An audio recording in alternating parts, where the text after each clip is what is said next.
Josh Giddey returns to the court and gets a triple-double in his first game back after missing 4 games by the Chicago Bulls. In that same game, Coby White looks like the Coby White of old. And why? Getting these two players on the same page is a really big key to the Chicago Bulls doing anything meaningful this season, if they're going to do anything. We'll take a look at that, the ins and outs. Plus, we're going to look at the Bulls missing Ayo Dosunmu for at least 10 days and dive into the mailbag. All that and more right after this. You are now tuned in to Chicago Bulls Central, your number one place for all Chicago Bulls news and content.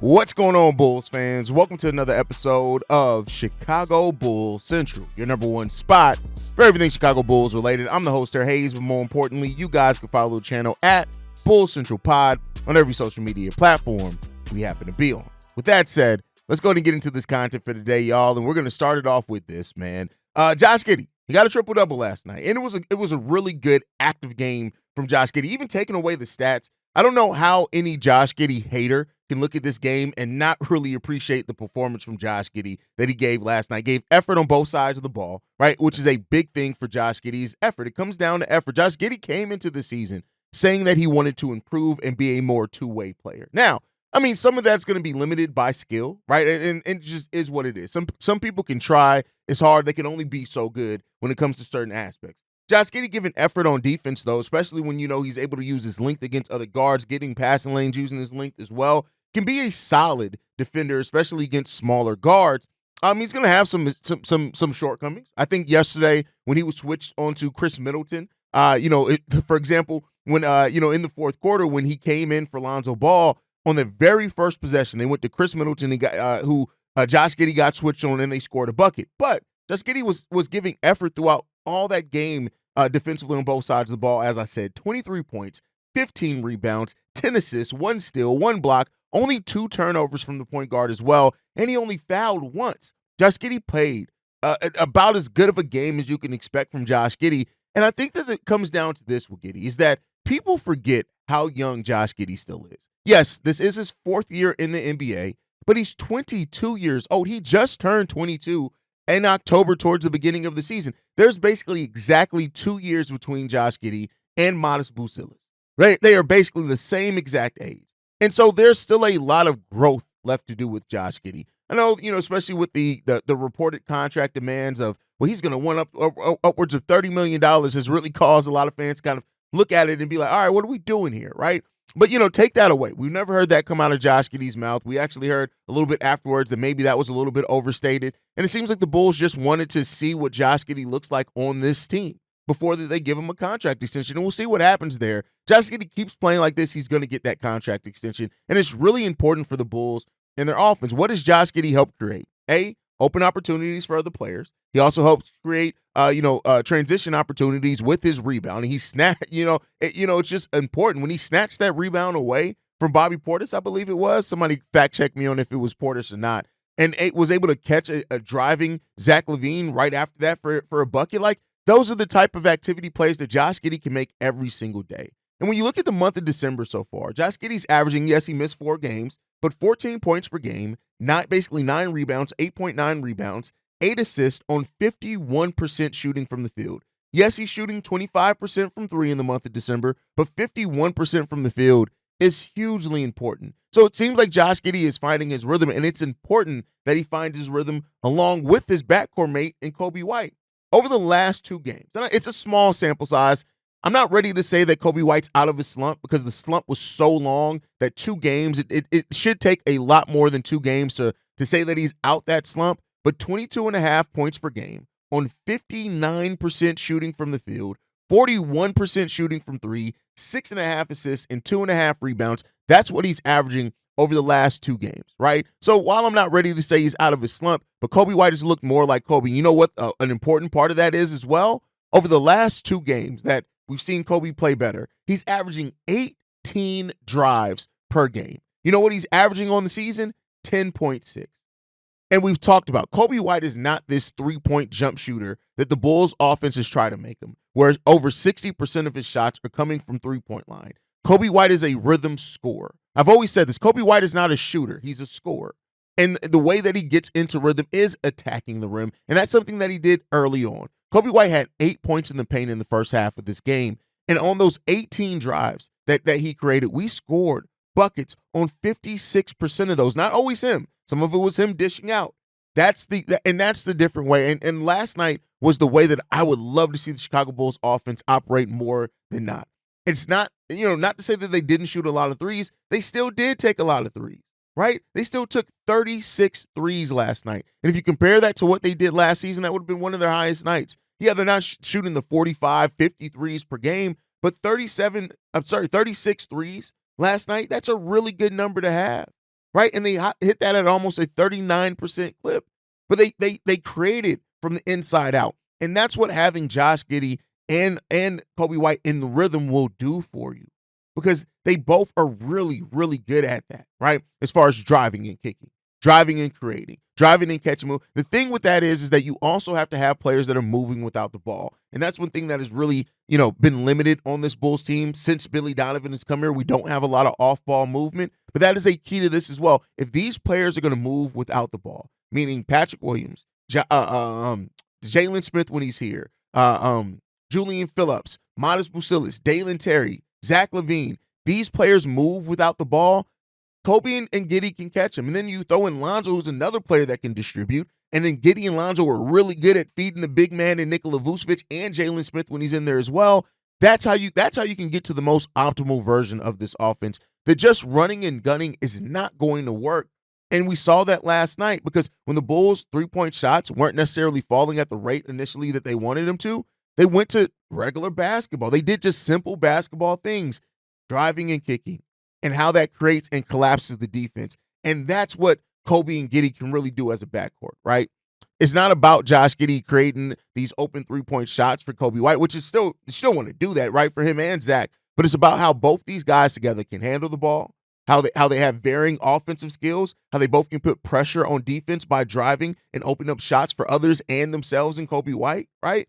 That's what you want to do. It's not this thing, and it should not be this thing of Coby versus Giddey. Now, I get it why that's happening there, especially with Coby being so good last year, is operating as the point guard and being able to do more drives and create that way. But as we saw last night, you can still balance it out.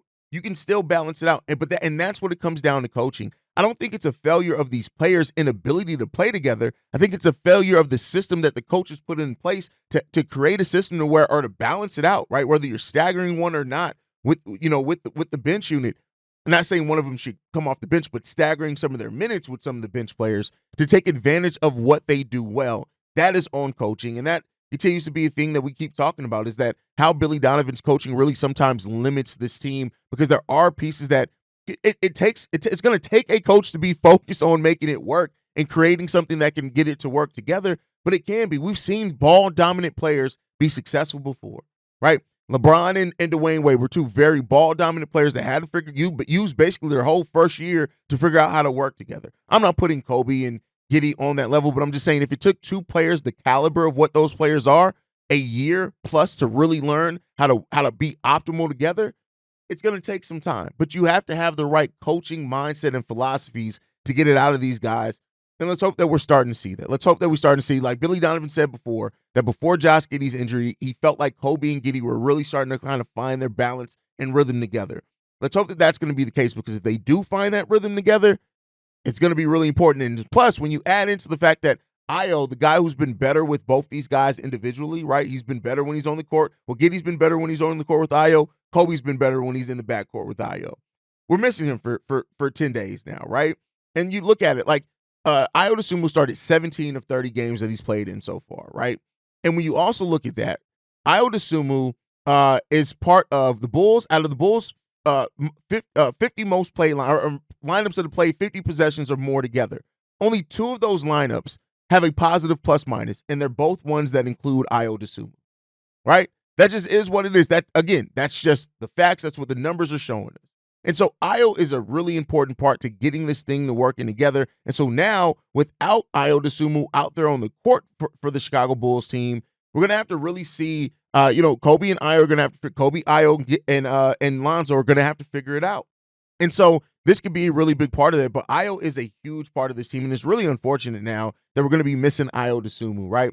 As a starter, Ayo's averaging 14.5 points per game. You look at that, it's 10.5 when he's coming off the bench. He's also on the season overall averaging 12.5 points per game, 4 rebounds, 5 assists per game, which are all career highs for him. So where the season started off as a slump, Ayo's really worked himself into that better part of it. And so it's really good to see, man. Ayo Dosunmu's having a really big year for the Bulls, and he continues to have a big year.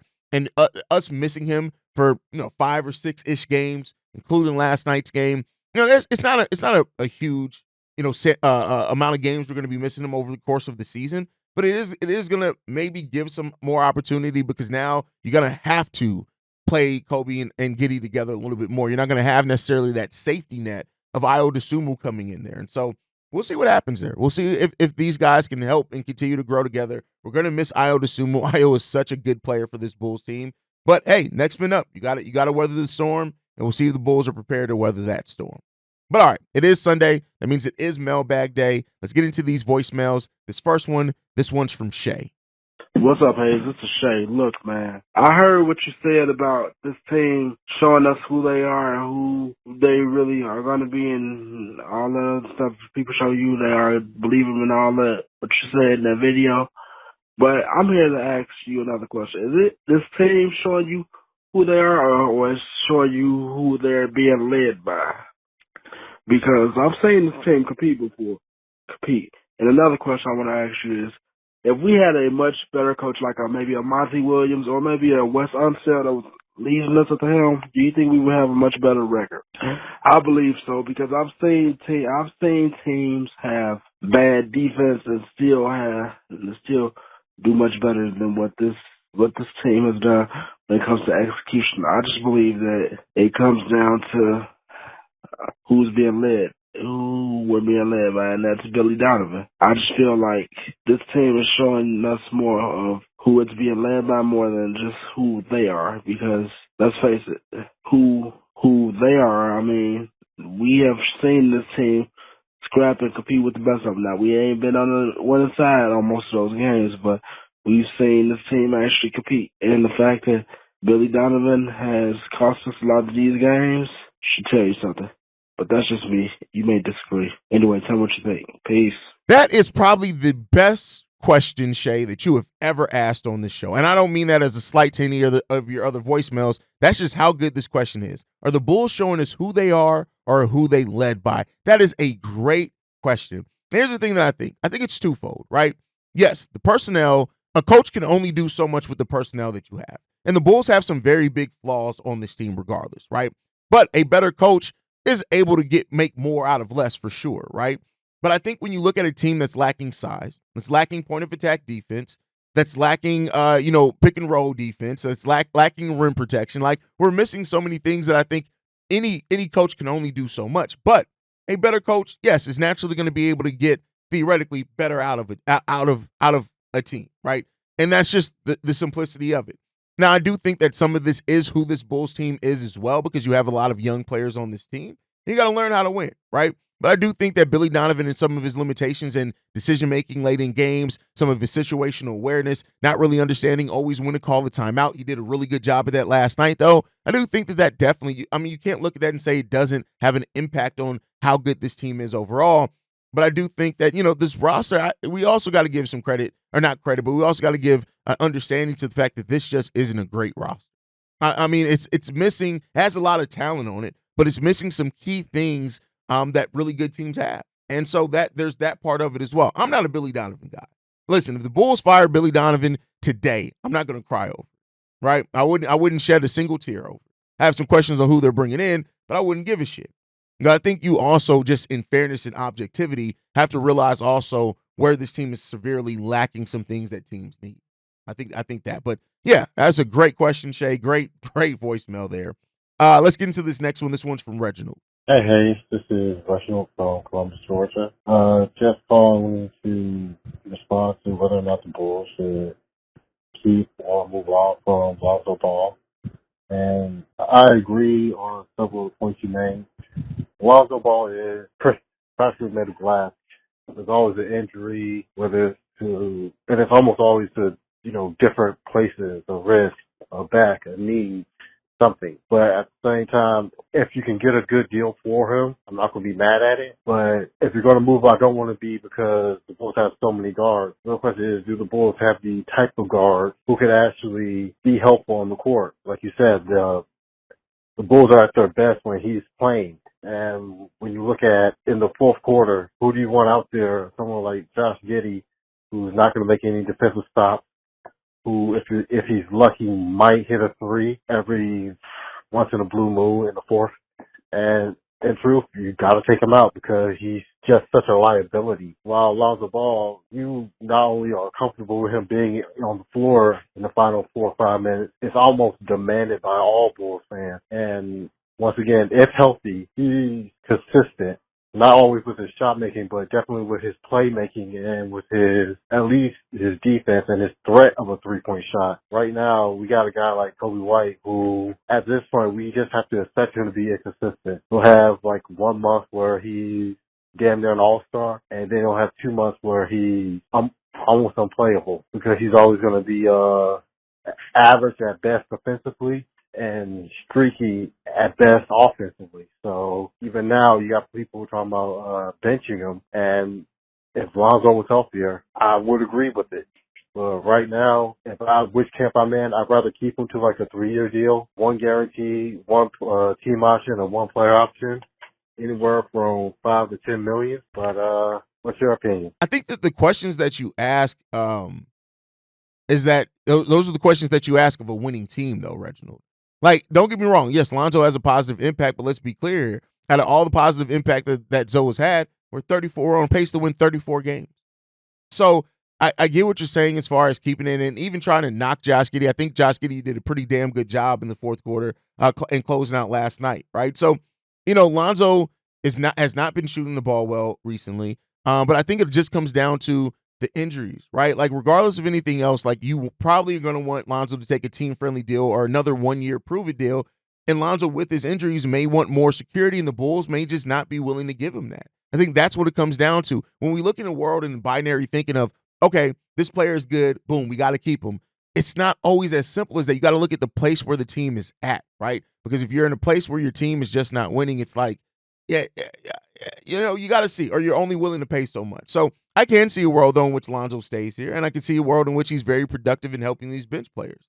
But at the same time, we got to wait and see when it comes to that. But great voicemail, Reginald. Let's get into this next one. This one's from Mike. Hey, Haize, what's up? It's Mike. I'm just, a lot of people are saying, the Bulls should not move off of Zach, Vooch, and Lonzo, either because we're so bad we're still going to keep our top 10 pick, or even if we do move off of them, we might not keep it because we've won too many games. I just wanted to share my thoughts. I think we should move off of them and try to maximize our chance to get in the top 8 picks. The first reason is to just mitigate risk. Those 3 guys can get hurt. They could start playing worse, and right now would be a good time to move off, even if you don't get as much assets as you think you are going to get, but also mitigating the risk of losing the top 10 pick. I mean, so the 10th pick, which we're at right now, we would, if we end up with a 10th pick, or with these odds, we would have a 19.7% chance to lose the pick. If it's the 9th, worst record, then 3.5% chance to lose it. 8th is 0.4, 7th is 0. The next reason would be just to get more talent. I mean, again, 10th pick right now, we have a 12.9% chance to get one of the top 4 picks. At 9th, that becomes 14.5. At 8th, that's 26.2. So you really want to be at the 8th or 7th spot. And then the third reason is for player development. Like, we're winning games, but all this identity we're building really depends a lot on Zach and Vooch and even Lonzo to some extent, to really help everybody, even people like Giddey and Coby. Having these 3 best veterans gone would help them to kind of do the most important stuff when it really matters in the games. And if we suck, that's at least then they're improving, and that's the team that we'll be building with for the future. But yeah, I want to hear your thoughts about that. If you think it's important to get down to the 8th spot and move off those guys now. Maximizing keeping the pick. A lot of people are going to have this conversation, right? And I think that more than anything on just the pick is a thing now because of how deep this draft is. But I think even when you look outside of that, people just want the Bulls to pick a direction, right? We aren't in a clear direction or a clear path. And maybe that's mainly due to the fact that, all right, if you do say let's keep these players on this team right now, right? Let's keep Vooch, let's keep Zoe, let's keep Zach. How do you improve? Because that's still a middle of the pack team. What are you doing to improve the team? Are you hoping on just development from Midas, Coby, Ayo, Giddey, right? Are you hoping Julian Phillips, Dalen Terry? Are you just hoping that as those players develop, it ups your ceiling? Because then there's that overlap of, okay, well, they start increasing. What if Vooch starts to slide, right? Something like that, right? And what if a player gets a major injury? So it's a lot going on, but I think the biggest thing why is the talk around right now is maximizing keeping that pick is because how deep this draft is. And that's the key thing there is how deep the draft is. So, we'll see what happens there. We'll see what happens. But overall, I'll say this. Like, my mindset is, I just want the Bulls to pick a direction. And if they can find a way to use what they have to add to this team to help solidify its case to go on a run in the playoffs or make the playoffs or even be formidable in the playoffs, you can sell me on that. But if you don't see that path where you can clearly do that, then sometimes you got to take a step back to take a longer-term step forward. And we'll see what happens there. All right, let's get into this last voicemail. This one's from Corn. What's the word, King? It's your brother, Corn, man. Let's get right into this thing, man, like we always do. Good win. All right, I'm just briefly about the games. Y'all know where I stand about win or losing. Good game. But I want to talk about the player that everybody hates for reasons that some part I probably get, understandable. But let's talk about him. His name is Josh Giddey. Josh Giddey had a hell of a game. My boy had to eat Vegemite. That's how good of a game he had. Well, I am a fan of Josh Giddey. I feel like he has a bright future with the Bulls. Let me explain my reasons why. I believe a lot of people transgressions against him or however they feel about him is more off the court than on the court. If you know, you know. I really don't want to get into his past off the court issues. They settle it out of court and it's done. But I think that have a lot to do with the hate he has. And of course, on the court, what happened in the playoffs when he was basically unplayable, which I believe 1 and 2 was part of it. I believe what was going on off the court really affected him off court. And now that that is done, and now that he can move on, he could build on that. He's only 22 years old. To me, got good upside. Not saying he's going to be the second coming to Steve Nash or, John Stockton or something like that. But he has his own potential, his own right to set a bar. I believe in the kid. Like I said, I have no hate towards him. The off the court thing, it is what it is. When I'm looking at him on the court, of course he's flawed. All players are flawed. There's no such thing as a perfect play. But what he do bring and what he can excel in, I believe he got a bright future, man. I believe he got a bright future, and I'm here for it, man. I'm here for him to get an extension, and I'm here to see him for the long haul, man. We traded AC for this kid, so we got to make this shit work. Blessing. Off-court hate mixing with on-court criticism, I think is the best way to bring that all together, and it's true. There's legitimate criticisms about Josh Giddey's game, right? Nobody's above criticism. There are legitimate criticism and concerns about Josh Giddey's game. But like I said in the opening segment, people got to remember, he's 22 years old, right? So there's going to be that. There's going to be those questions. There's going to be those things that he needs to round out and solidify in his game. There's no way to avoid that with any player that's as young as Josh Giddey. It's going to be there. He's in his 4th year, but he's 22 years old. The kid has an awareness about his limitations. I think that's the thing that really stands out to me. He understands he's not a great defender, and he wants to become a better defender. He's played lip service to that, but I also think you see some of that on the court. I've said it before. Josh Giddey is a confidence player. When his confidence is shaken, he's not gonna be as locked in. He just is, and that's again something that plays a lot of young players, right? Now there are some young players that come in day one with tons of confidence, and I admire those players. But not every player is like that. And Josh Giddey right now is a confidence player. And so when he has that confidence and he's rocking and rolling, you are going to see a much different Josh Giddey than when his confidence is shaken early in the game, and you can kind of see that he's playing a little tight and tense, right? So I think overall, it really comes down to how much of his shortcomings can Josh Giddey overcome. And, at 22 years old, you should give that player a benefit of a doubt that they're going to keep working. And so we'll see. And if he does it in the Bulls uniform, great. That's what you should want to see every player that's in your team's uniform improve and work on their flaws. I don't get the hate on players just so people can be right. I've never understood that, right? And that's in any team in any sport. When you hate on a player that's on your team just because you want to be right about what you thought they were going to be, that's just silly to me, right? But you still want to be objective, and you still want to be able to have objective criticisms as well. And so I do think that some of the off-court hate is mixing with legit on-court criticism, and then some people are taking it a bit far. That's just my personal opinion, and we'll see how it continues to develop for Josh Giddey. But that's my time for today. Make sure you guys are following the show at Bulls Central Pod. You can send us any feedback, questions, comments, concerns, bullscentralpod@gmail.com. Lastly, if you want to leave a text message and our voicemail for the mailbag, the number to do so, 773-270-2799. We are the number one spot for everything Chicago Bulls related, but that's thanks to you, lovely and beautiful people. And like I like to end every episode on, go Bulls. Love you guys. See red if you can, y'all. Peace. This has been a presentation of the Break Media.